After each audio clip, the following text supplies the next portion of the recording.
Lorsque l'on parle de gestion financière, il faut savoir adapter ses décisions à son âge et à ses objectifs de vie.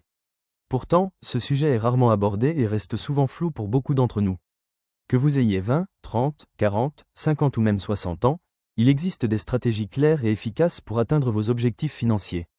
Nous verrons étape par étape combien vous devriez idéalement avoir épargné à chaque âge et quelles actions concrètes entreprendre pour y parvenir. Avant de commencer, rappelons les bases de l'épargne et de l'investissement, valables quel que soit votre âge et votre horizon de placement. La gestion financière commence par une compréhension claire des fondamentaux. Épargner et investir ne sont pas des options mais des nécessités. L'épargne est votre filet de sécurité, vous permettant de faire face aux imprévus sans vous endetter. Plus vous commencez tôt, plus l'effet des intérêts composés travaillera pour vous. Vos gains génèrent des gains, ce qui fait toute la différence sur le long terme.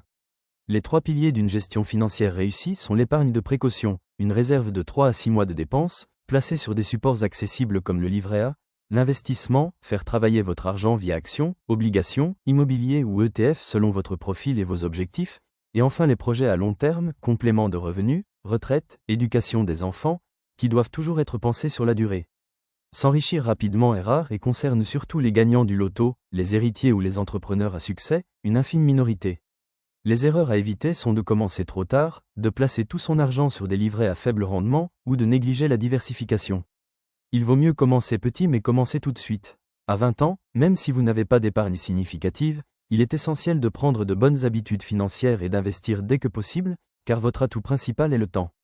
Avec un horizon d'investissement long, vous pouvez prendre des risques calculés, notamment via les actions et les ETF. Ouvrir un PEA est une excellente option pour investir en actions tout en bénéficiant d'un avantage fiscal après 5 ans, même en commençant avec 50 € par mois. Privilégiez une stratégie passive, investissez dans des ETF larges et diversifiés pour obtenir une exposition mondiale avec de faibles frais.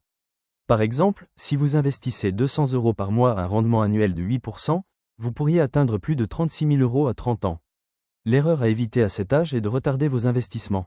À 30 ans, vos revenus se stabilisent mais vos charges augmentent. C'est la décennie idéale pour consolider vos bases financières.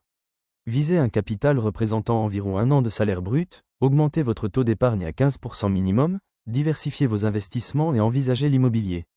Profitez des augmentations de salaire pour accroître votre épargne plutôt que votre train de vie. Si à 30 ans vous avez 36 000 € investis et que vous continuez à investir 200 € par mois, vous pourriez atteindre 116 000 € à 40 ans. L'erreur à éviter est d'investir toute votre épargne dans votre résidence principale, au risque de ne plus avoir de marge pour investir ailleurs.